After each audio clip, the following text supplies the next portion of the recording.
নমস্কাৰ মোৰ ছাত্ৰ ছাত্ৰীসকল মই যোৰহাট জিলাৰ তিতাৰাম বৰদলৈ উচ্চ মাধ্যমিক বিদ্যালয়ৰ সহকাৰী শিক্ষয়িত্ৰী গীতুমণি বৰদলৈ আজি মই তোমালোকক ইংৰাজী ব্যাকৰণৰ ভয়েস চেঞ্জৰ যিখিনি ৰুলছ আছে সেই ৰুলছ সম্পৰ্কে কিছু কথা তোমালোকক অৱগত কৰিম আশা ৰাখো তোমালোকে মন দি শুনিবা ছাত্ৰ ছাত্ৰীসকল এতিয়া মই তোমালোকক ৰুলছ অফ চেঞ্জিং ভয়েস সেই সম্পৰ্কে আজি পাঠদান কৰিম আমি জানো প্ৰত্যেকই ভয়েস দুটা এটা হল এক্টিভ ভয়েস আৰু আনটো হল পেসিভ ভয়েস এতিয়া এক্টিভ ভয়েসৰ পৰা পেসিভ ভয়েসলৈ বা পেসিভৰ পৰা এক্টিভলৈনো কেনেকৈ বাক্য পৰিৱৰ্তন কৰা হয় সেই নিয়মসমূহ মই এতিয়া এটা এটাকৈ তোমালোকক কৈ যাম প্ৰথমতে তোমালোকে এই উদাহৰণটোলৈ মন কৰা কলম্বাছ ডিস্কভাৰ্ড আমেৰিকা এতিয়া দ্বিতীয় বাক্যটোলৈ মন কৰা America was discovered by Columbus. প্ৰথম বাক্যটো হল কলম্বাছ ডিস্কভাৰ্ড আমেৰিকা দ্বিতীয়টো America was discovered by Columbus. তোমালোকে এটা কথা দেখিছা দুইটা বাক্যৰে অৰ্থটো একে কিন্তু বাক্য দুটাৰ যিটো গঠন সেই গঠনটো মাত্ৰ বেলেগ এতিয়া প্ৰথম বাক্যটো হল এক্টিভ ভয়েসৰ বাক্য এইটো হল এক্টিভ ভয়েস আৰু দ্বিতীয় বাক্যটো হল পেসিভ ভয়েস আমি এতিয়া কেনেকৈ জানিম এইটো এক্টিভ বা এইটো পেসিভ যিবিলাক বাক্যত সাবজেক্টটো বা ডয়াৰ অফ একশন বুলি আমি যাক কওঁ সেইটোৱে যেতিয়া ডাইৰেক্টলি একশনটো কৰা বুজায় তেতিয়া সেই বাক্যটোক আমি এক্টিভ ভয়েস বুলি কওঁ আৰু যিবিলাক বাক্যত অবজেক্টটো আহি সাবজেক্ট হয় কিন্তু সেই সাবজেক্টটোৱে ডাইৰেক্টলি কামটো কৰা নুবুজায় সেইটোকে কোৱা হয় পেসিভ ভয়েস এতিয়া আমি পেসিভৰ পৰা এক্টিভ নাইবা এক্টিভৰ পৰা পেসিভ ভয়েসলৈ যেতিয়া বাক্য সালসলনি কৰিম আমি প্ৰথম কথাটো মন কৰিব লাগিব বাক্যটো কোনটো ভয়েসত আছে টেন্সটো এক্টিভত আছে নে পেসিভত আছে প্ৰথম সেই কথাটো আমি জানি ল'ব লাগিব দ্বিতীয়তে আমি এতিয়া টেন্সৰ কি সালসলনি হৈছে ভাৰ্বৰ কি সালসলনি হৈছে আমি সেইটো মন কৰিম এতিয়া প্ৰথম বাক্যটোত যিটো সাবজেক্ট আছিলে কলম্বাছ সেই এটা বাক্য গঠন হয় কেনেকে সাবজেক্ট ভাৰ্ব প্লাস অবজেক্ট এটা কথা মনত ৰাখিবা তোমালোকে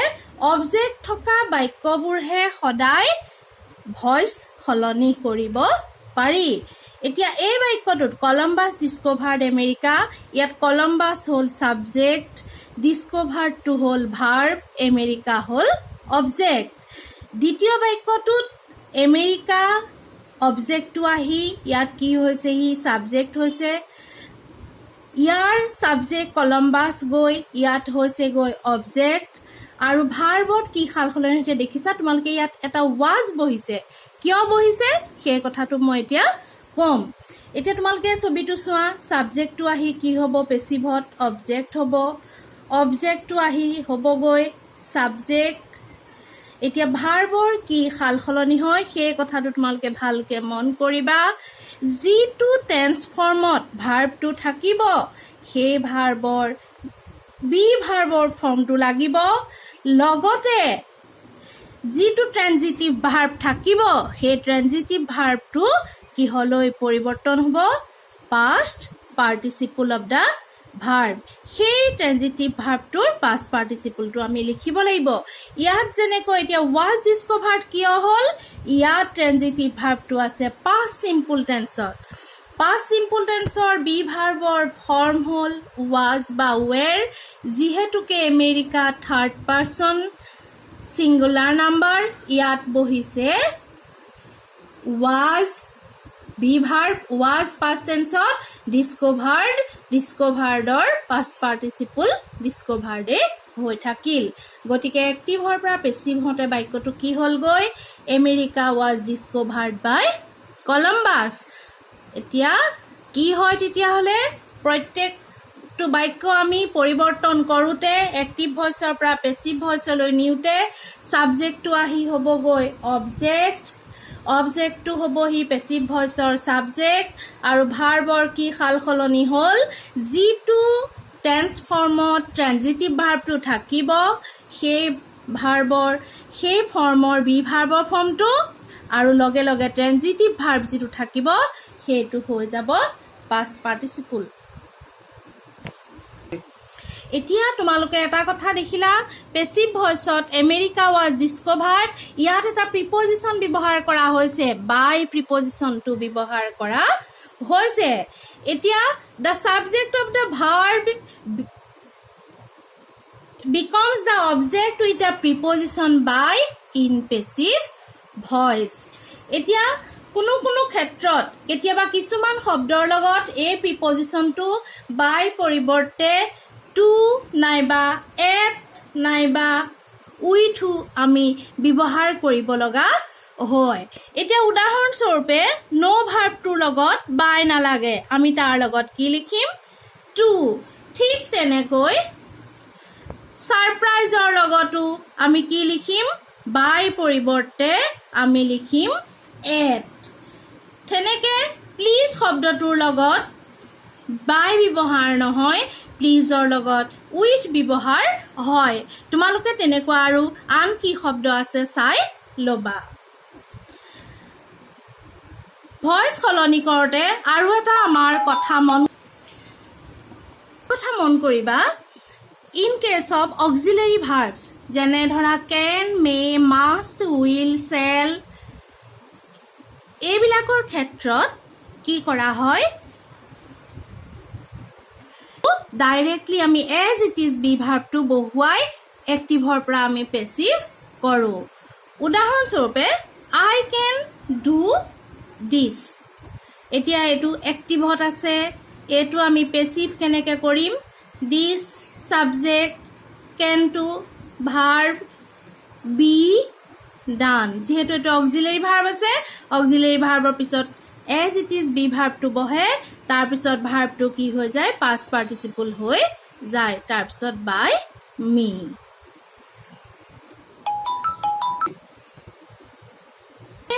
ভয়েস সলনি কৰতে আৰু এটা কথা মন কৰিবলগীয়া হ'ল কি মনত ৰাখিবলগীয়া কথা in case of retained object any one subject may become the subjects and other one remains unchanged the latter is called retained অৰ্থাৎ retained objectৰ ক্ষেত্ৰত আমি কি কৰো যেতিয়া দুটা অবজেক্ট থাকে তেতিয়া দুটা অবজেক্টৰ যিকোনো এটা অবজেক্টক আমি কি কৰিব পাৰো অবজেক্ট বা সাবজেক্ট হিচাপে ব্যৱহাৰ কৰো আৰু যিটো বাকি ৰৈ যায় হেতু retained object বুলি কোৱা হয় উদাহৰণ স্বৰূপে তোমালোকে এটা উদাহৰণ চোৱা এটো he gave me a pen এই বাক্যটো এক্টিভ ভয়েসত আছে এতিয়া ইয়াত দুটা অবজেক্ট আছে মি আছে এ পেন এতিয়া ইয়াত আমি যিকোনো এটা অবজেক্টক আনি সাবজেক্ট কৰি আমি পেসিভ ভয়েসলৈ পৰিৱৰ্তন কৰিব পাৰিম মি আই gave আছে past simple tense was give ভাৰ্বৰ past participle hall given I was given a pen by him নতুবা a pen subject hall was given me by him তোমালোকে ভয়েস সলনি কৰতে আৰু এটা কথা মনত ৰাখিবলগীয়া কথাটো হল omission of the agent তোমালোকে মনত ৰাখিবা যেতিয়া doer of action বা সাবজেক্টটো আনইম্পৰ্টেন্ট বা আননোন হয় আনইম্পৰ্টেণ্ট বা আননোন হয় তেতিয়া কি কৰা হয় action is omitted in passive voice doer of action is omitted বা subject to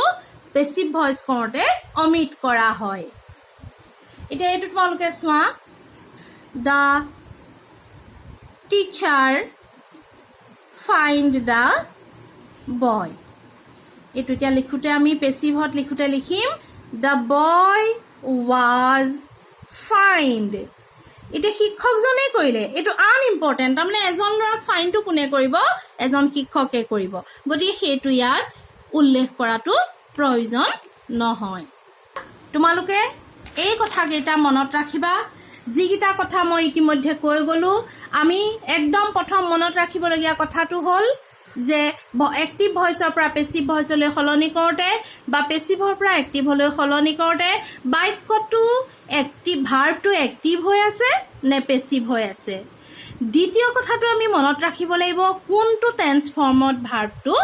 আছে যিটো টেন্স ফৰ্মত ভাৰ্বটো থাকিব সেই টেন্সৰ বি ভাৰ্বৰ ফৰ্ম আমাক প্ৰয়োজন হ'ব গতিকে প্ৰত্যেকেই টেন্সখিনি ভালদৰে জানিব লাগিব তাৰপিছতে আৰু এটা কথা কি কৈছিলোঁ যে পেছিভ ভইচত ডয়েৰ অফ একশ্যন বা ছাবজেক্টটো বাই প্ৰিপজিশ্যনৰ দ্বাৰা অবজেক্ট হয় কোনো কোনো ক্ষেত্ৰত কেতিয়াবা বাই সলনি টু এট নাইবা উইথো ব্যৱহাৰ কৰা হয় মই তিনিটা উদাহৰণ দিছিলোঁ নোৰ লগত টু ছাৰপ্ৰাইজৰ লগত এট প্লিজৰ লগত উইথ তাৰপিছতে অক্সিলেৰী ভাৰ্বত যেতিয়া এটা বাক্য থাকিব অক্সিলেৰী সহায়ত আৰম্ভ হোৱা যিবিলাক বাক্য থাকিব সেই বাক্যবোৰত অক্সিলেৰী ভাৰ্বটোৰ পিছতে বি ভাৰ্বটো এজ ইট ইজ বহি তাৰপিছত ট্ৰানজিটিভ ভাৰ্ব যিটো থাকিব সেইটো কি হ'ব পাষ্ট পাৰ্টিচিপল হ'ব তাৰপিছতে আৰু এটা কথা কৈছোঁ in case of retained object যিকোনো এটা অবজেক্ট লৈ আমি বাক্যটো সলনি কৰিলে হ'ব তাৰপিছতে আৰু এটা কথা মই তোমালোকক ক'লোঁ অমিশ্যন অফ দ্য এজেণ্ট তাত ছাবজেক্টটো নাইবা ডয়েৰ অফ একশ্যনটো যেতিয়া আনইম্পৰ্টেণ্ট বা আননোন হয় তেতিয়া পেছিভ ভইচত সেইটো অবজেক্ট কৰি আমি নিলিখিলেও হ'ব মই এতিয়া তোমালোকক আৰু দুটা তিনিটামান উদাহৰণেৰে সৈতে পুনৰ এইখিনি এবাৰ মই কৰি দিছোঁ তোমালোকে মন দি চাবা এতিয়া চোৱা my sister has written the poem my sister subject the poem object has written verb এতিয়া এইটো এতিয়া কোন টেন্সত আছে has written আমি দেখিছোঁ এইটো এতিয়া প্ৰেজেণ্ট পাৰফেক্ট টেন্সত আছে পাৰফেক্ট টেন্সত আছে এতিয়া তোমালোকে চোৱা এইটো এতিয়া my sister has written the poem এতিয়া অবজেক্টটো আহি সাবজেক্ট হ'ল the poem has written present perfect tenseৰ বি ভাৰ্বৰ form has been written to একে থাকিল past participle written by my sister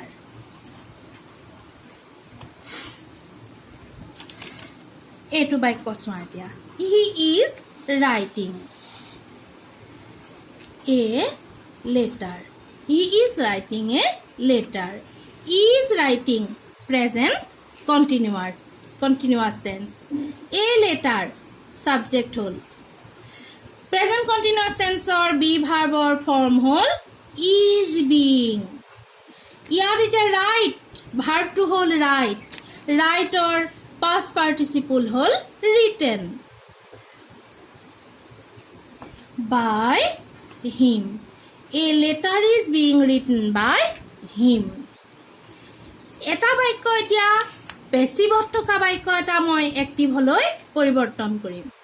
the dead body was removed from the street এতিয়া এই বাক্যটো চোৱাচোন the dead body was ৰিমুভড from the street আমি দেখিয়ে গম পালো ইয়াত বি ভাৰ্বটো আছে পাষ্ট পাৰ্টিচিপল আছে গতিকে এইটো পেছিভ ভইচৰ বাক্য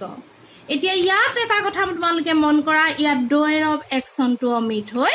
আছে যিহেতুকে আনইম্পৰ্টেণ্ট সেইকাৰণে এইটো ইয়াত অমিট কৰি থোৱা আছে আমি যিকোনো এটা কিবা এটা ডে লিখিব পাৰো নাইবা পিপল লিখিব পাৰো যিটোকে তোমালোকে সাবজেক্ট কৰি লিখা ডে লিখিলো এতিয়া মই ডে এতিয়া এইটো পাষ্ট সিম্পল টেন্সত আছে গতিকে ভাৰ্বটো ট্ৰানজিটিভ ভাৰ্বটো আমি পাষ্ট সিম্পলত লিখিম ৰিমুভড the dead body from the street এতিয়া পেছিভৰ পৰা এইটো এক্টিভ হ'ল আৰু যেহেতুকে ডয়েৰ অফ একচনটো ইয়াত অমিট হৈ আছিলে আমি যিকোনো এটা সাবজেক্ট ৱৰ্ড আমি ডয়েৰ অফ একচন হিচাপে লিখিলো ইয়াত মই লিখিলো ডে ছাত্ৰ ছাত্ৰীসকল আশা কৰো তোমালোকে ভইচ চেঞ্জৰ নিয়মসমূহ হয়তো ভালদৰে বুজিলা ইতিমধ্যে তোমালোক সপ্তম মানতে এইখিনি সম্পৰ্কে অৱগত তথাপিও মই পুনৰবাৰ তোমালোকক এই নিয়মখিনি আজি তোমালোকৰ আগত মই পাঠদান কৰিলো তোমালোকে মন দি ঘৰত পঢ়িবা